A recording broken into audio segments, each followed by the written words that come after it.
Hello, Aries. Welcome to the Plaid Sheep Oracle.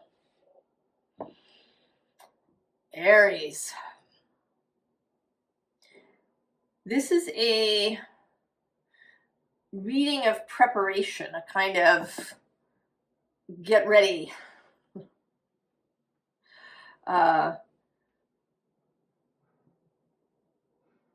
It's a suggestion, an invitation, a request, a heads up for next year when Saturn and Neptune meet at that 0 degree of Aries. And you know, not just, of course, on February 20th, but in the year and years to come.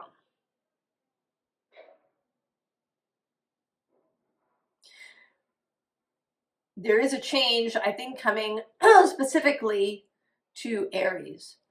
And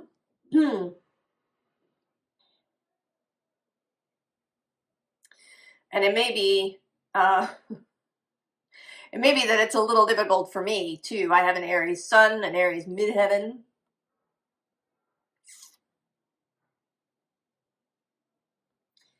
The card we begin with is this hummingbird spirit with joy. Mars is Aries planet. And we think of Mars as the god of war. But the planet Mars existed long before Greece and Rome and Babylon and all the others appeared on the scene.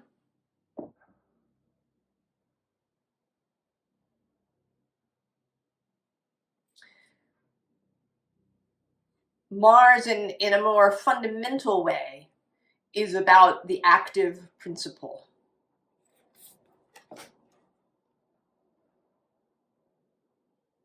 The viriditas that splits open the seed and creates this growth, this impulse to move, the impulse to go, to open, the energy of spring.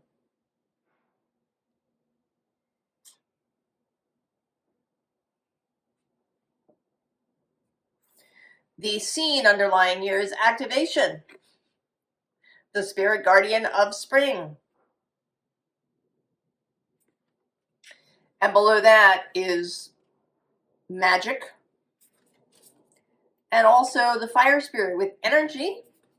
And I'm going to go one more, enlightenment. Oh, and one more after that, playfulness. The unseen underlying is renewal. And this frog spirit. There is the possibility of a renewal. I think of human life, of human society. I think there's a really strong possibility, maybe even a probability, if we all get into alignment with it. And Aries, you are being invited to kind of lead this. We have this kingdom of old, and how it's seeming to me is that you've left and you're looking behind to see who is following. People often talk about Aries as a leadership energy. But from my perspective, Aries doesn't lead the way maybe Capricorn might lead. Aries isn't the encouraging leader, the one, what we mean by leadership in that make things happen, get people to give their best kind of way. inspiring people, you know, by really seeing who they are and all of that kind of thing. Aries leads by going first. That's it. Aries is in the lead. Generally, we go first. You actually don't find a lot of Aries suns in traditional leadership positions. I think there's only one US president who had an Aries sun.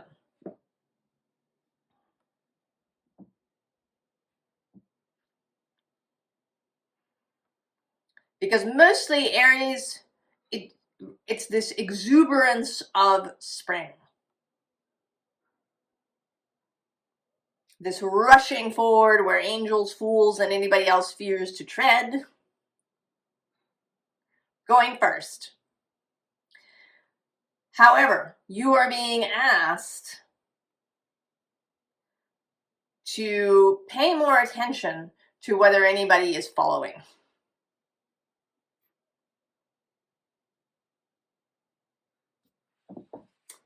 Below that, we have this mother energy.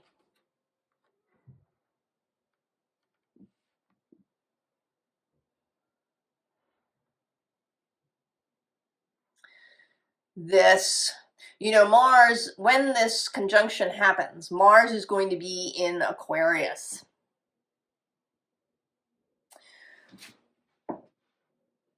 Being asked to take more care than you might normally. And I don't think this is a kind of forever thing, that, you know, that Aries needs to change its character forever. I think it's in this moment in time that we want Aries to pay more attention than usual to whether people are following. We have this Six of Cups on the underside. This collaborative in this card. These two are very mischievous.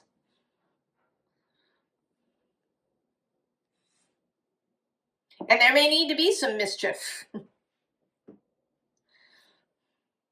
There is, in fact, in this row, there are 3 sevens interspersed.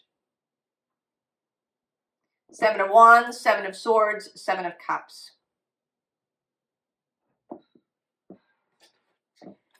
And these are here energies of disruption.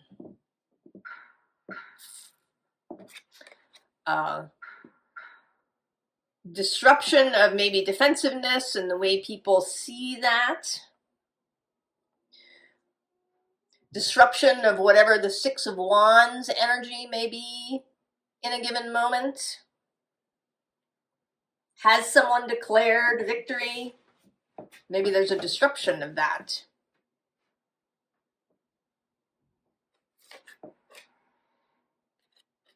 And certainly disruption of thought. Ideas, beliefs, ways of thinking. And then disruption of all the masks that we wear. So there's a lot of stuff that keeps us in this tangle that we're in. That will need to be disrupted and altered. But interspersed with this is this sea spirit, which is a very gentle energy. And then there's also this favorite things.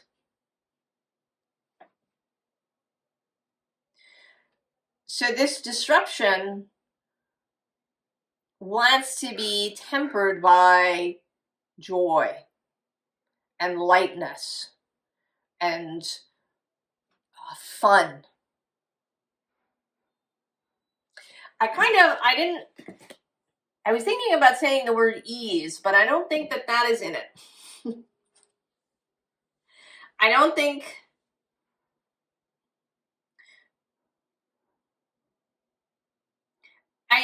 maybe ease in the sense of not fighting your way through everything, but not ease in the sense of, you know, sort of leaning back in your chair.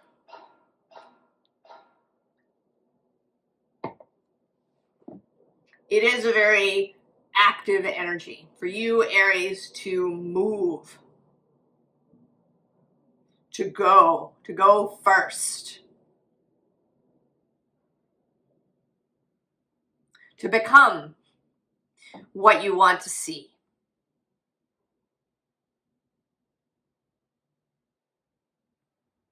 And you, again, in the paradox that we like, you are doing it both solely for yourself. And then at the same time, because that, you know, this kind of, you know, not in a selfish way, but because you can't help it. The way that a seed will break open.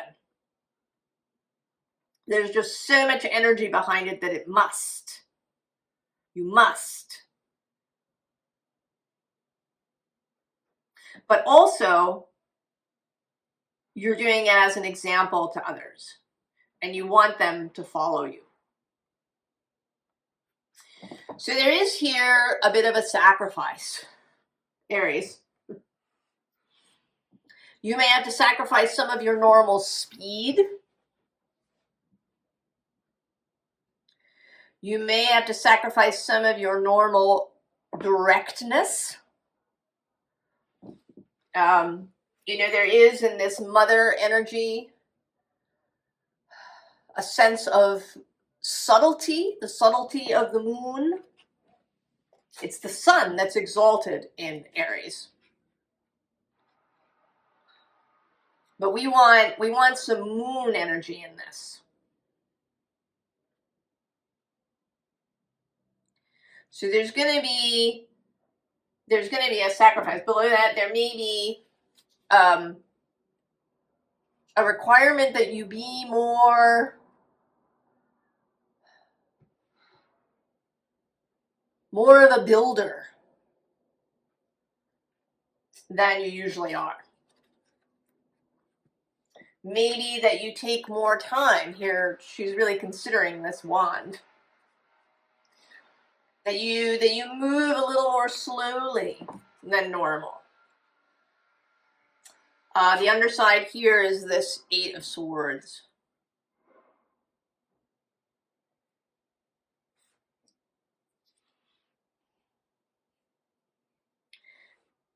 Things that you will need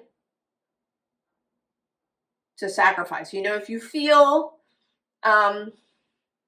if, you know, sort of moving more slowly or taking your time or checking to see that people are behind you feels restrictive, work with it. You know, here too, with this 5 of Swords and this Knight of Pentacles, you know, he's offering you a different path, a different perspective. Rather than the Knight of Wands, moving more like the Prince of Pentacles. Releasing, giving up the fight, relaxing perhaps a bit more.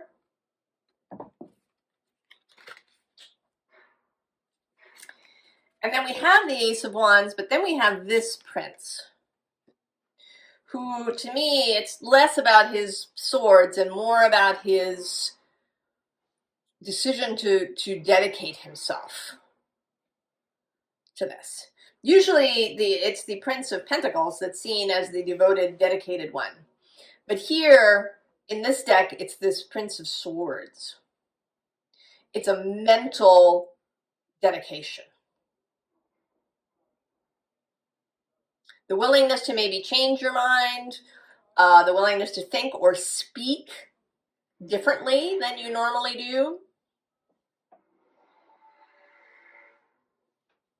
Maybe you are very direct, And there's a suggestion here to be more diplomatic, to look to the other side, to Libra, and to next to you, to Pisces. Because what we want is to bring as many people as possible along with us. And we want them to come willingly and joyfully. We don't want to be forcing people at the tip of a spear.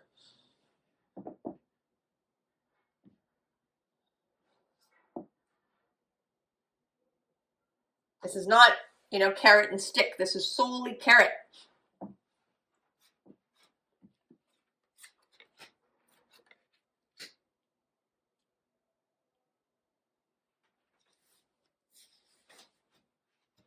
Because we know that cooperation, collaboration, this is what creates beauty and affluence and abundance for the whole.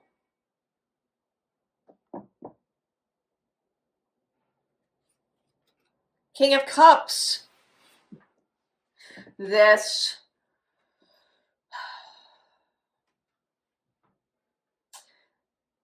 an ability to look into people's hearts and to draw that out.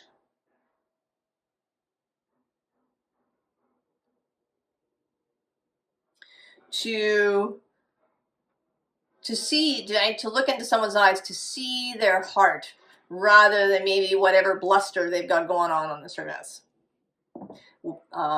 Whatever fear they have that's creating behavior. Below that is the Nine of Pentacles. This is a sense of ease. Ease here with the physical world, with knowing how to bring things together. I mean, that's often also thought of as a Virgo or a Capricorn skill, the building of things. So practicing that. We also have the Sun. And I'm going to go kind of deep here, right? This clarity, this sunrise. Also kind of an Aries feeling. The Queen of Pentacles, the Nine of Cups, more mastery here with emotions, then the King of Wands, and the Queen of Cups, and we have Justice,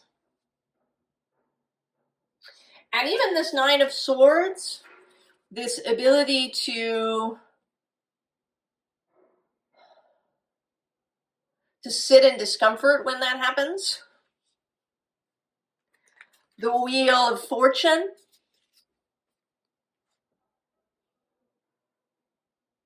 The ability to be flexible and to roll with what arrives. The Five of Cups. More sitting in discomfort. And then the Emperor. There you are. So there's all these skills that you're being asked to cultivate that may feel unfamiliar.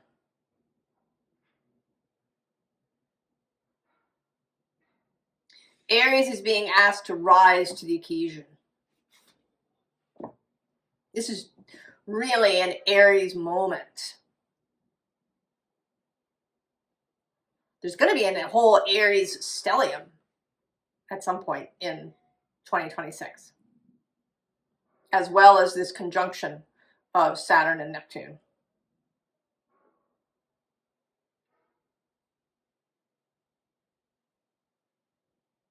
And then later there's going to be a little bit more fire happening. In the middle of the summer, as Jupiter from Leo opposes Pluto in Aquarius. There's intense moments coming.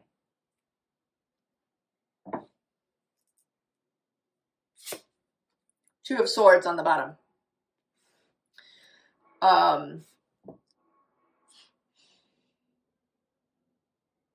Here there's this feeling of taking this person with you, even though he appears to be unconscious and half drowned or mostly drowned.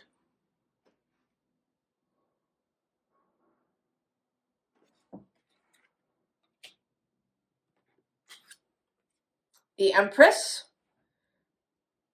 right? Receptivity, an affinity for beauty.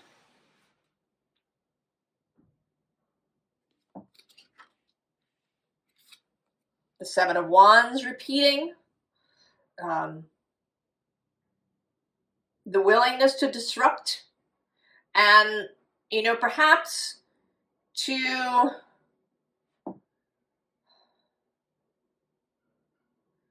be in the line of fire, I want to say. To take a risk.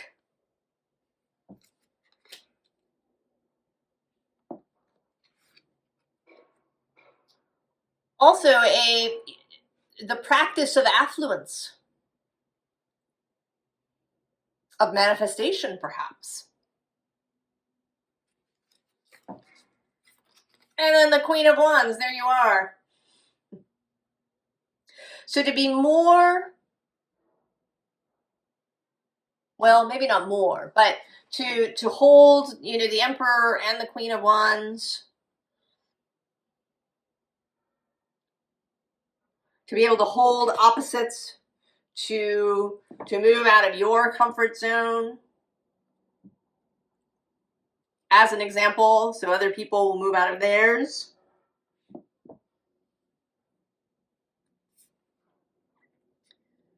And then we have the Grove.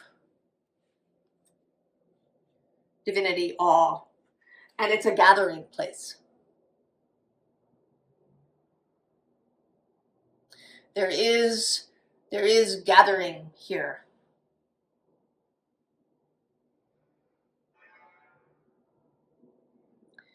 There is, with Mars being in Aquarius, when this Saturn-Neptune conjunction happens, it puts Saturn and Mars in this mutually receptive energy. It brings through the energy of the water bearer, of the individual within the collective. The ability to hold opposites with Saturn and Uranus occupying the same sign in Aquarius. The moon will also be in Aries when at the time of the conjunction. So that moon energy will also be there.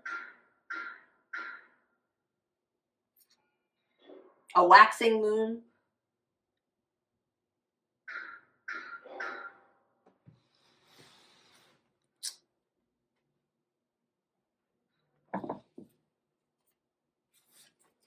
And the underside has pinecone. Third eye, new perception. And then under this grove is this peacock, which says vanity and pride. But I'm seeing it here as confidence, knowing that you can do it. That you are able. You know, we have this, right, this maypole here in this spring activation card, that you are absolutely capable of everything that's being asked of you.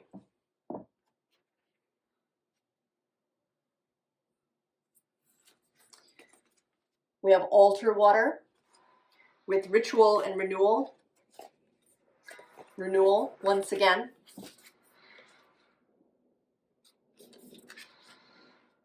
And then the Blessed Child. Purity. This says lost innocence, but I want to say recovered innocence, renewed innocence. That's an energy that's been coming through repeatedly through the readings. You know, releasing lots of preconceptions and rigidly held beliefs about things.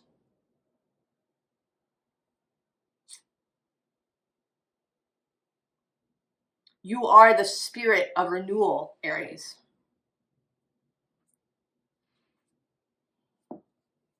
Formal advice. The Queen of Chocolate Pentacles. And we do have Pooh coming out here as advice. Fun, joy, imagination, innocence.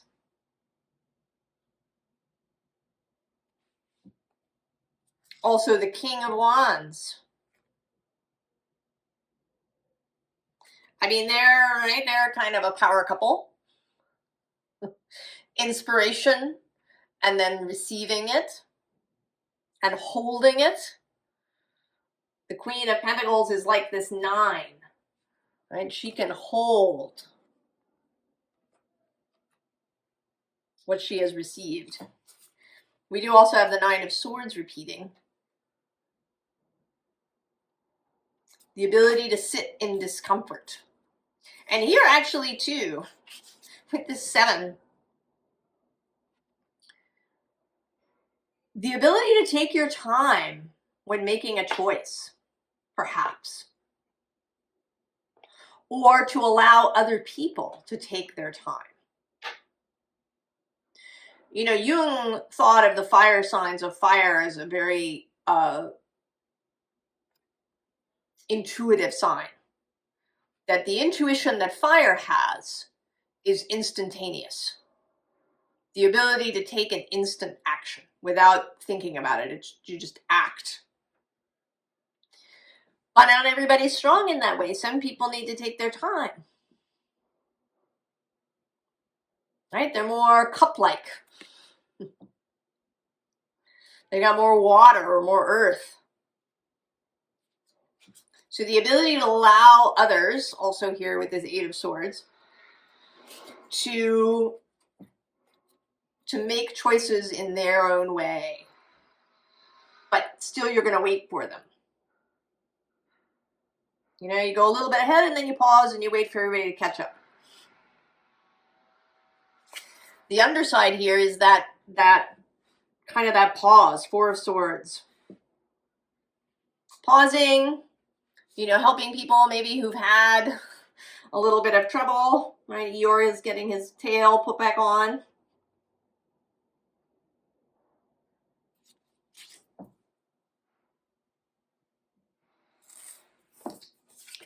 Nine of Honey Pots.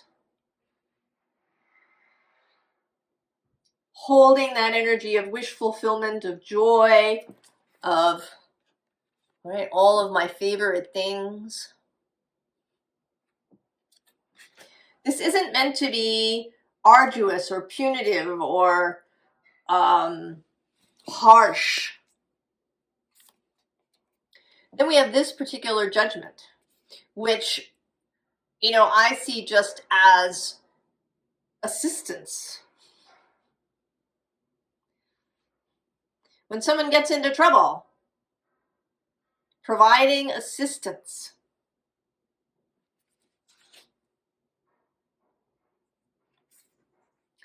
The Knight of Honey Pots, Knight of Cups.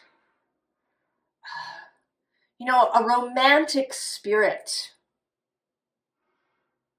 A loving spirit, a loving perspective. And then the 3 of Pentacles, working together. Working together. Collaboration, cooperation.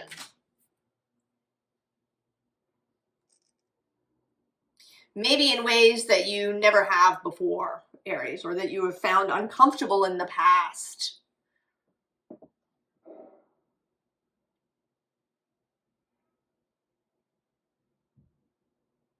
And it doesn't necessarily mean that you have to be the leader in the sense of the one who comes up with a plan or who, you know, comes up with new ways for society to exist, you know, a different economic system or just a different system of government or any of these things. Maybe, maybe you leave some of that to Capricorn and Libra and perhaps Aquarius and Leo.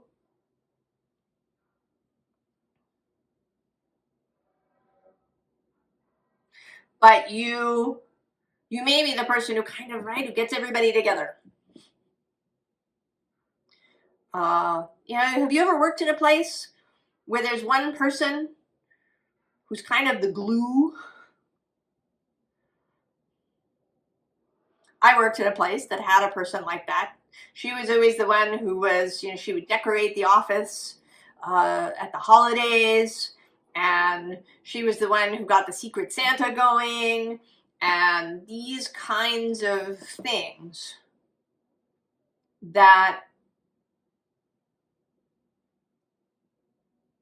created camaraderie, and everybody would be off in their own offices for too long.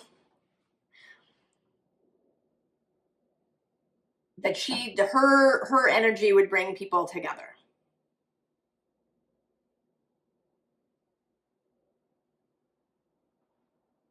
That you are an inspiration. That how you exist, how you live your life is also part of this. How do you manage your household? How do you manage your finances? How do you do these kinds of everyday things? How do you interact with people?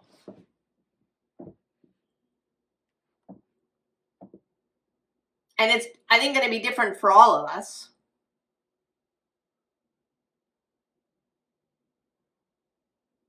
Because we do have, different gifts and talents.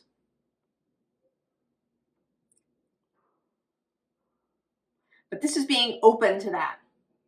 And open to being on the spot.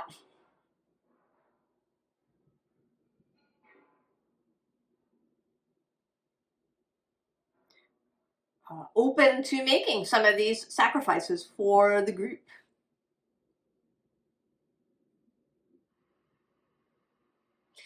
As I was shuffling, a card popped out of this deck. And it popped out mostly upside down. But it didn't really want to be part of the line. It's the 10 of Wands in reverse.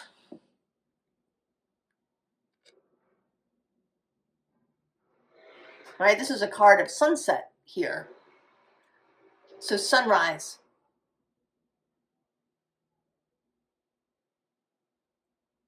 Sunrise, Aries, the dawn.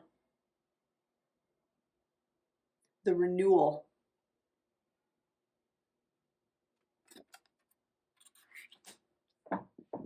I hope you accept this invitation, this request, that you respond to it, because I think we're going to need everybody who's prepared to step into the breach.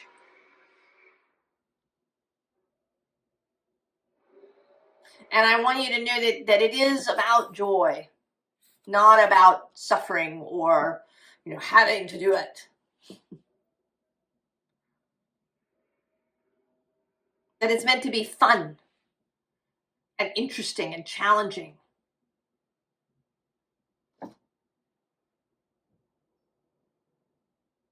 I wish you all the very, very best, Aries. And I hope, if you're watching this when I post it, that you have some lovely holidays. And I will see you next time. So long.